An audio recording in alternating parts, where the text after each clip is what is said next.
TD91. Вот такой вот маленький компактный проектор. Да, еще есть версия 6D Keystone и есть Android версия просто с электрическим Keystone в двух проекциях. Ну, короче, как-то так. Честно говоря, интересный по заявленным характеристикам. А что из этого получится, мы посмотрим с вами в этом обзоре.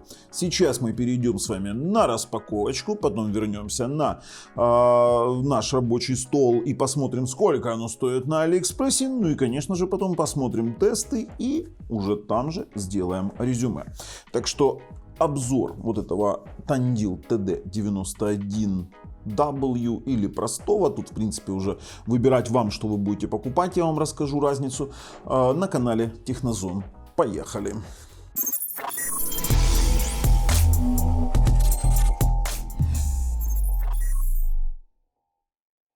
Вот такой проектор приехал, Tandil TD91, хотя здесь он черного цвета, не знаю, он должен быть белого. Давайте его вскроем, и знаете, в чем отличие? Это маленький проектор, совсем маленький по меркам проекторов. В комплекте HDMI кабель, кабель питания, переходник RCA, только стерео, на 2,5. То есть такой, знаете, момент. Обычно такой на 3, белый, красный, желтый. Пульт самый обыкновенный, проекторный, ничем не примечательным. Ну и сам по себе проектор. Сейчас проектор рассмотрим чуть-чуть поближе.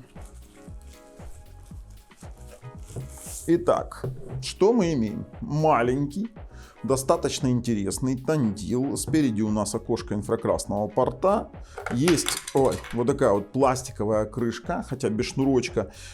Честно говоря, не очень понимаю, куда его можно было бы и прилепить, для того, чтобы его не потерять. То есть на ушко есть, а шнурочек привязать некуда. Ну да ладно, мелочи жизни. Смотрите, здесь глянец. Это плохо, он маркий. Здесь матовый пластик. Есть у нас, ну так как здесь нет, видите, регулировки автофокуса и ничего такого, то вы сами понимаете, что здесь, скорее всего, автофокус.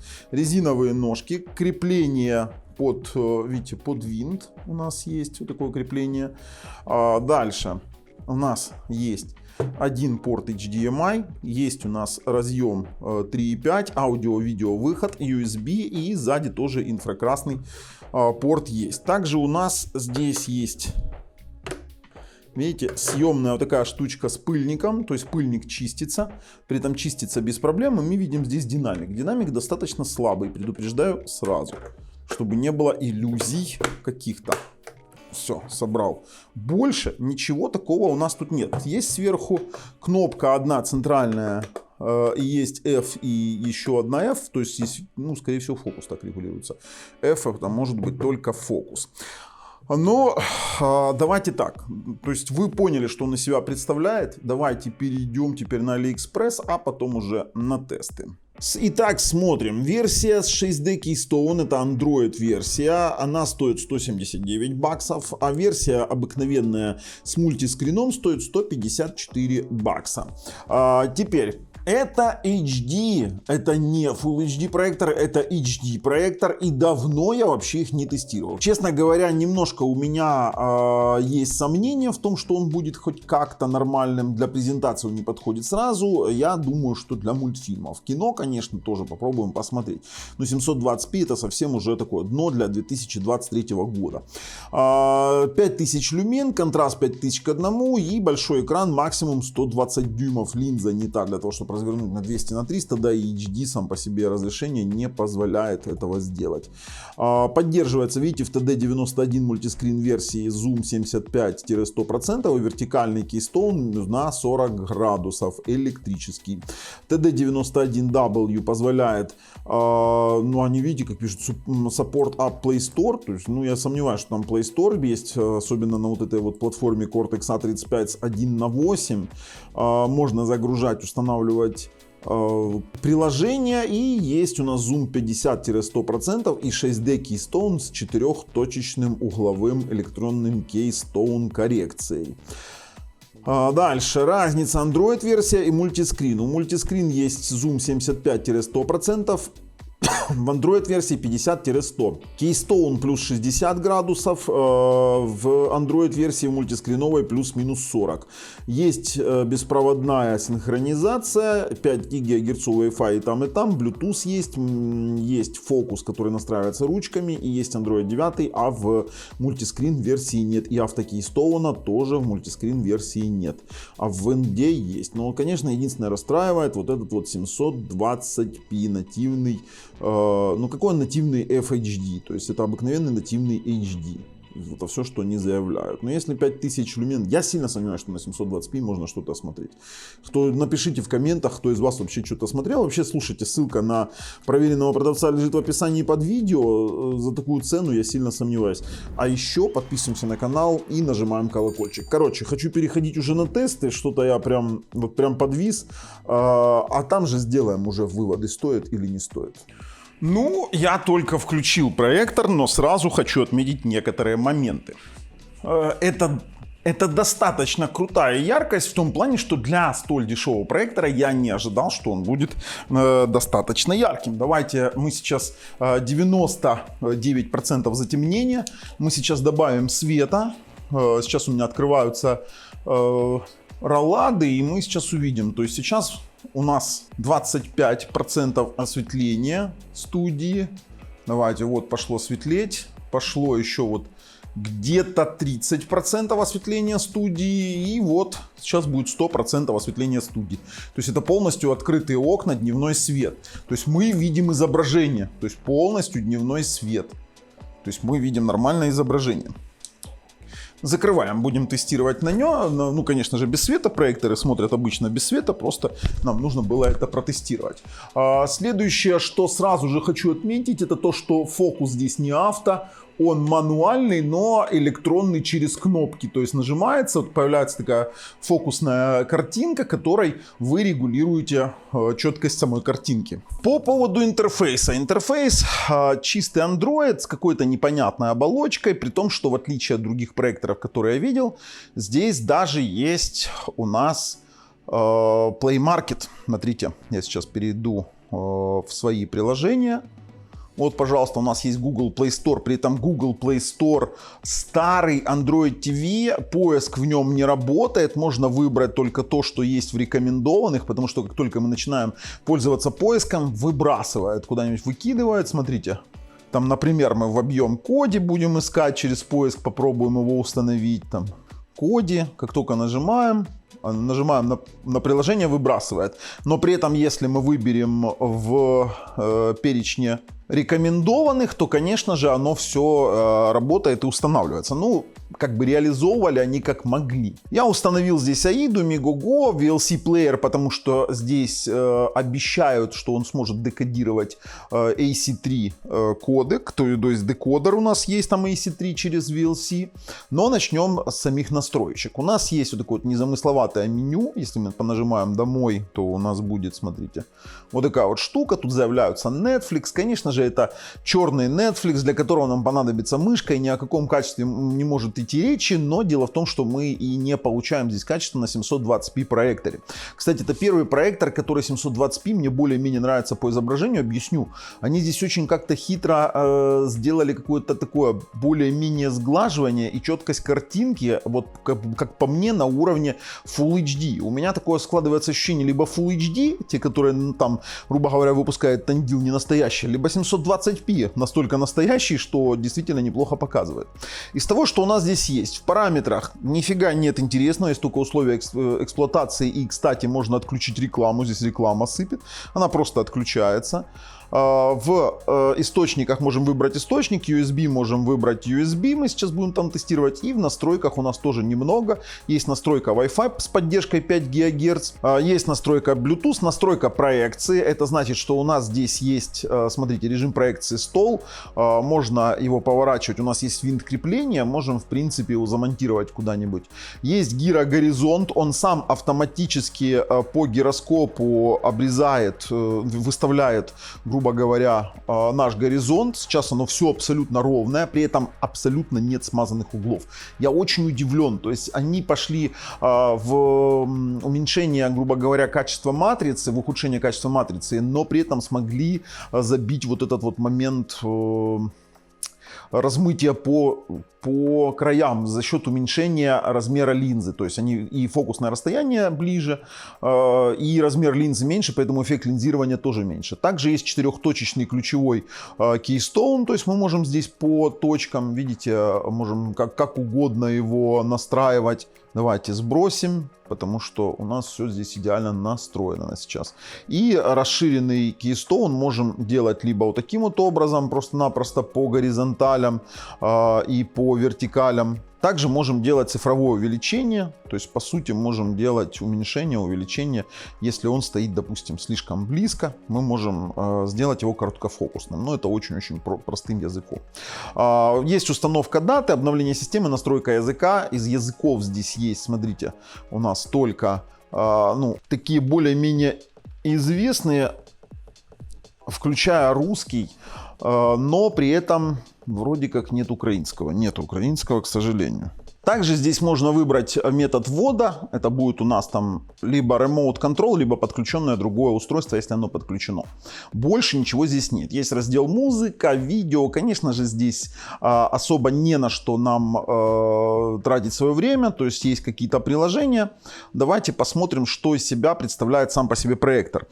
Смотрите, у нас здесь нет настройки изображения вообще, как традиционно во всех Android проекторах, там где есть Android, настройка изображения возможно только с внешнего HDMI устройства. Поэтому изначально я настаиваю на том, чтобы здесь использовать внешку. Но мы сейчас посмотрим, может быть он достаточно неплохо откалиброван изначально.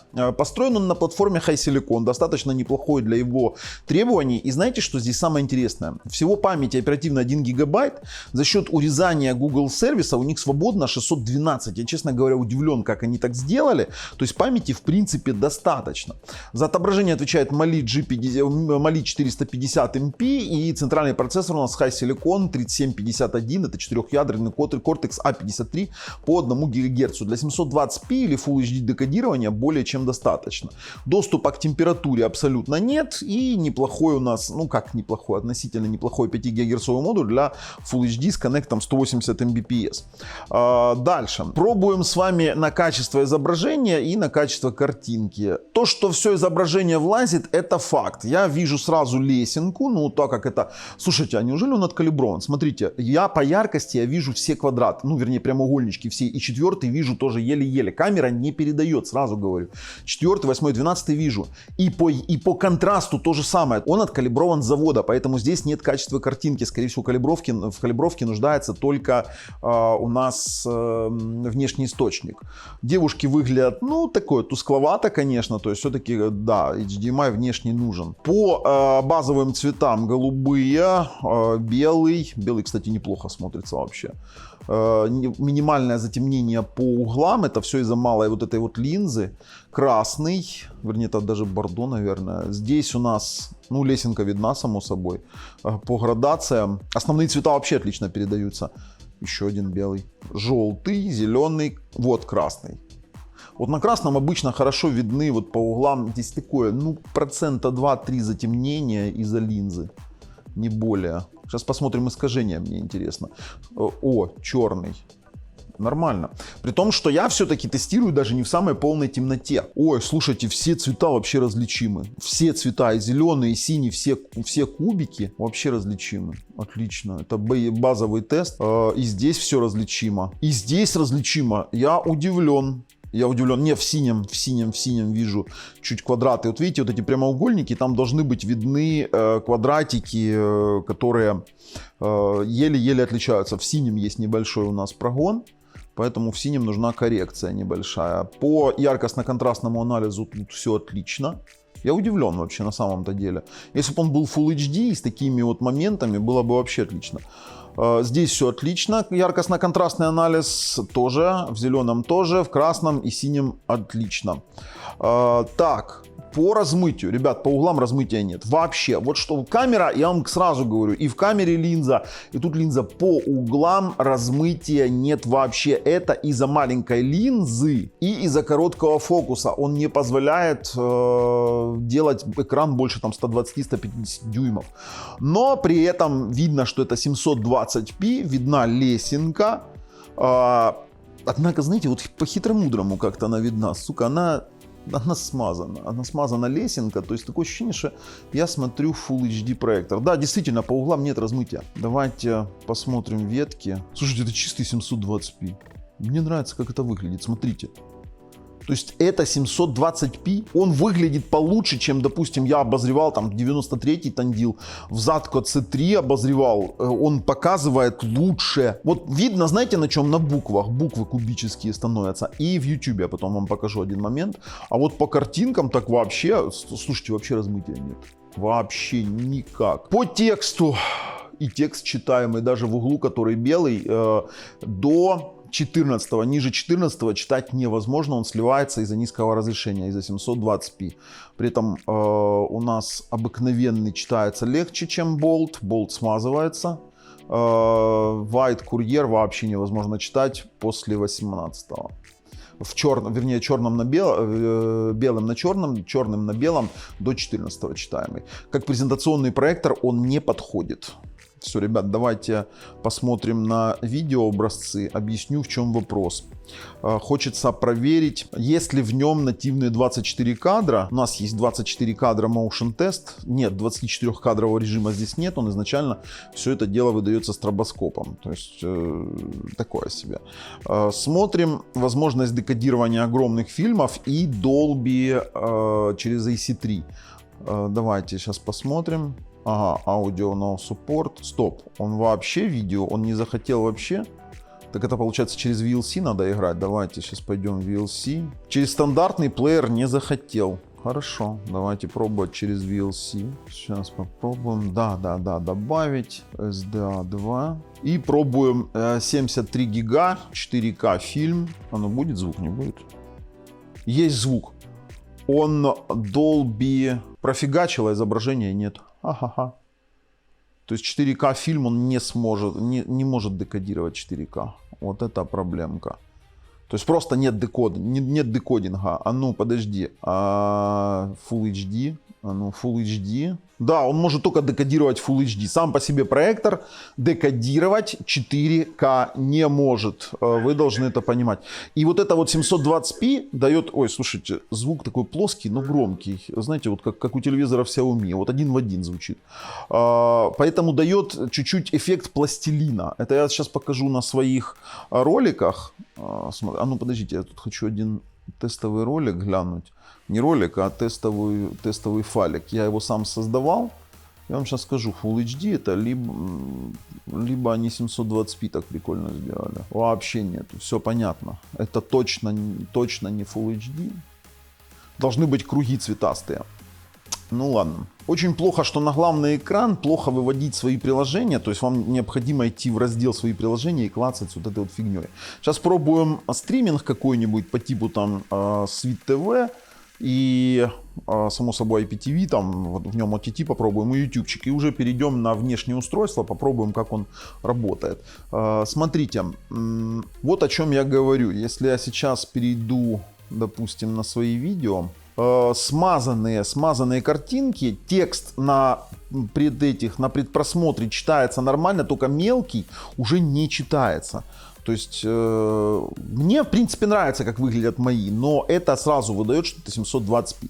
То есть если я включаю какой-нибудь обзор, свой же обзор, то я получаю достаточно четкую, цветастую картинку, хорошего качества, но есть некоторый мягкий пластилиновый эффект именно из-за вот этого вот разрешения в 720p. Ну, сами посмотрите, то есть на руки они отыгрываются, и вот сама по себе борода из-за низкого разрешения, она сливается в одно какое-то действие, то есть такой ореол у нее появляется, пластилиновый эффект я это называю. Но, в принципе, я вам скажу, как выглядит мой обзор, это очень даже неплохо. То есть я могу сказать, что даже хорошо для 720p это показывает. А вот, кстати, я делал Tandil PG 500V, так вот он 500W, так вот он показывает намного хуже, чем вот этот проектор. Намного хуже. Здесь яркость лучше. Ну, вы видели, да, там заявленная яркость. Здесь яркость лучше, цветность лучше. Однако вот эта лесенка вот по углам, если посмотреть на ноутбук сейчас снизу, слева, видна лесенка на этом. Это единственное. Но YouTube на нем смотреть можно. Смотрите, я сейчас включу свой канал с тестовыми роликами. Вот как на нем выглядят, допустим, тестовые ролики. Ну, та же самая Дикая река, да, наша там пресловутая, которая используется для тестов всех ТВ-боксов. Видно разделение зелени, но в общем листья, они сливаются в однородную какую-то массу. Что, в принципе, неудивительно, потому что это все-таки 720p. Хотя тоже, я не знаю, как они сделали вот этот вот долбанный эффект сглаживания этих долбанных лесенок, но выглядит более-менее. Слушайте, кино можно было бы смотреть. Я не думаю, что, конечно, тестовые ролики для этого проектора, если отойти подальше, так вообще отлично. Играть на нем вообще на 720p я даже тестировать не буду, это пародия. Это пародия будет, представляете себе, и гейминг в 720p, это просто жопа. Здесь мультики можно смотреть, оно, каменная могила. Вот здесь вообще прям проблема. Посмотрите на камни, камни вообще слились, камни сливаются. И зелень сливается, да, то есть видны растры такие, знаете. Поэтому, ну, есть как есть. Хорошо. Давайте еще. Вот для чего он может подойти, так это вообще для просмотра IPTV. Вот серьезно вам говорю. Ой, верните меня. Для просмотра IPTV так вообще четко подойдет, потому что там обычно там качество какое-то, 720p каналы нативные. Какой бы сетевой модуль здесь ни стоял, он будет все равно работать нормально, потому что для текущего разрешения достаточно там 10-15 мегабит, как по мне, для 720p вытягивания. Так, зажглось, загорелось, включилось, можно так сказать. Давайте включим онлайн-трансляцию. Ой, как это выглядит плоховато. Ой-ой-ой. Подожди, а какое качество выставила на авто? Ну, подожди, ну сейчас поставим Full HD качество. Full HD поток. Ну, знаете, вот телевидение смотреть вообще можно. Вот серьезно вам говорю, вот вообще можно смотреть. Хотя, блин, фигня в плане пластилинового эффекта. Вот когда цветастая картинка, получается какой-то вот такой пластилиновый эффект. Ну, давайте перейдем на ТВ-бокс, потому что на ТВ-боксе самое интересное, там можно строить картинку. Перед тем, как перейду, могу сказать, что вроде как есть Miracast и iOS-каст, но они работают в мануальном режиме, то есть вы должны запустить приложение, и качество вот этого всего действия, я вот сейчас даже могу iOS-каст включить у себя на айфоне, давайте. То есть оно находит проектор, качество отображения просто, ну, во-первых, сам по себе iPhone, передача сигнала и задержки просто сумасшедшие. Не знаю, как, смотрите, то есть я тут вышел уже там. Но самое интересное, оно работает и с Android, и с iPhone, то есть что-то можно поделать. Хотя абсолютным качеством это не назовешь. И играть на этом точно нельзя, потому что задержки дикие. Так, выбираем HDMI. И здесь у нас уже Android TV. Здесь прям вот видно на кругах, что у нас есть лесенка. И сами по себе нечеткие картинки интерфейса. Текст в картинках интерфейса.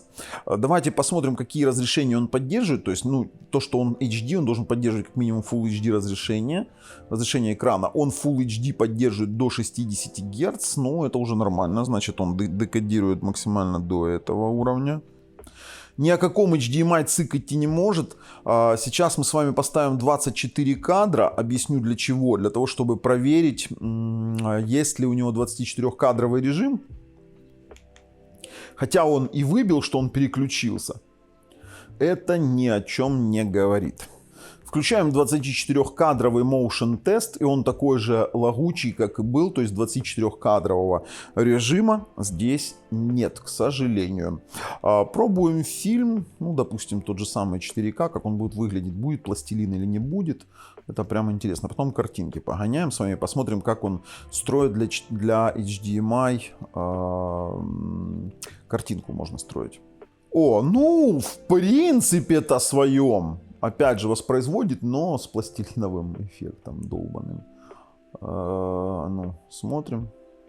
Да, такая картинка, она нереальная. Уж насколько Гемини, знаете, такой у него театральности есть такой налет, то здесь, блин, вообще нереальная картинка.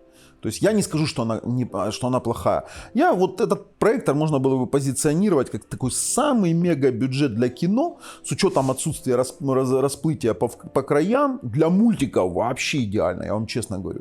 Для мультиков это будет самое оно. Ну, для ребенка можно такой проектор посоветовать. Там, или бабушке какой-нибудь IPTV смотреть. Хотя бабушка и проектор это вещи несовместимые. Но с HDMI он все четко у нас воспроизводит. Меня интересует яркость и контраст сейчас, как он строит и с HDMI. То, что цвета он передает точно так же, это по факту. Ага, вот смотрите.